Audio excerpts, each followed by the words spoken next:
Intermediate logics, also called superintuitionistic logics, are logical systems that lie strictly between intuitionistic logic and classical logic. More precisely, an intermediate logic is any propositional logic that contains all the theorems of intuitionistic logic but does not validate all the theorems of classical logic. The term intermediate reflects this position. Such logics are stronger than intuitionistic logic but weaker than classical logic. The term superintuitionistic emphasizes that these logics extend intuitionistic logic by adding additional axioms or inference principles. Rather than a single system, intermediate logic refers to a large family of logics, each obtained by strengthening intuitionistic logic in a particular way. One motivation for intermediate logics arises from the study of the relationship between classical and intuitionistic reasoning. Intuitionistic logic rejects certain classical principles, most famously the law of excluded middle, A or not A. However, there may be weaker principles that one might still wish to accept without fully returning to classical logic. Intermediate logics allow logicians to explore which additional principles can be added to intuitionistic logic while still preserving its constructive character. Another motivation comes from topology, algebra, and model theory, where different mathematical structures validate different logical principles. These structures often correspond naturally to particular intermediate logics. Intermediate logics therefore serve as a useful tool for analyzing the fine structure of non-classical reasoning. The syntax of intermediate logics is usually the same as that of intuitionistic propositional logic. Formulas are built from propositional variables using the standard logical connectives, such as negation and conjunction. Intermediate logics differ not in their language, but in their axioms or derivable principles. Each intermediate logic is typically obtained by adding one or more additional axioms to intuitionistic logic. For example, certain intermediate logics introduce special principles governing implication, disjunction, or double negation. A common semantic framework for intermediate logics is possible world semantics, of a kind originally developed for intuitionistic logic. In this framework, formulas are evaluated relative to a partially ordered set of possible worlds or states of information. The ordering represents the growth of knowledge or information. Moving upward in the order corresponds to gaining more information. A formula is considered true at a world only if it remains true at all extensions of that world.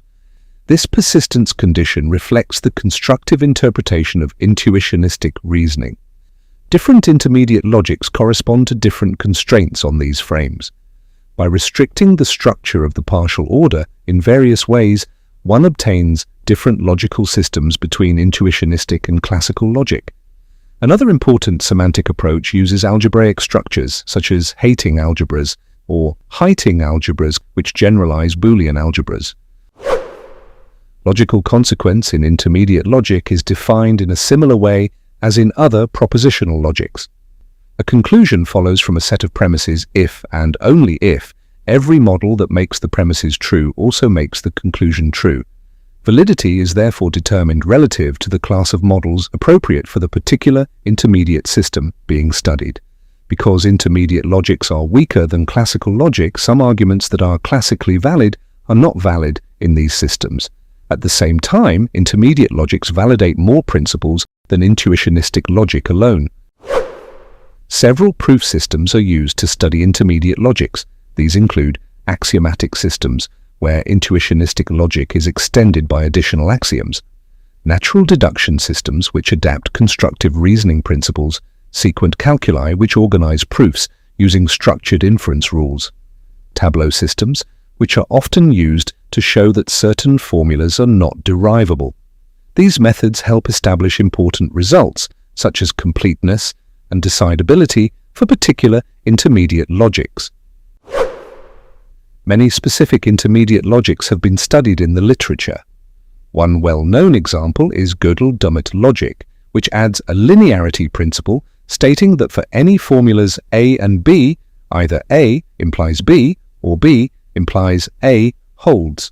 Other intermediate logics arise from different principles concerning implication, disjunction, or double negation. Because there are many possible extensions of intuitionistic logic, the collection of intermediate logics forms a very rich and complex landscape. Intermediate logics can be extended beyond the propositional level. For example, they can be combined with predicate logic, allowing quantification over individuals while preserving intuitionistic principles. They can also be combined with modal operators, leading to modal or temporal versions of super-intuitionistic logic. These combinations are studied in both philosophical logic and theoretical computer science. Many intermediate logics possess important metalogical properties, such as soundness and completeness with respect to their possible worlds, semantics or algebraic semantics. Some also have the finite model property, meaning that non-theorems can be refuted in finite models. However, the metalogical behavior of intermediate logics varies widely. Because there are infinitely many such systems, their decidability and complexity properties differ from one logic to another.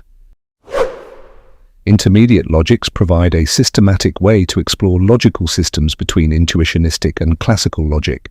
By adding carefully chosen principles to intuitionistic reasoning, they reveal a rich spectrum of possible logics. These systems play an important role in proof theory, algebraic logic, and the philosophical study of constructive reasoning.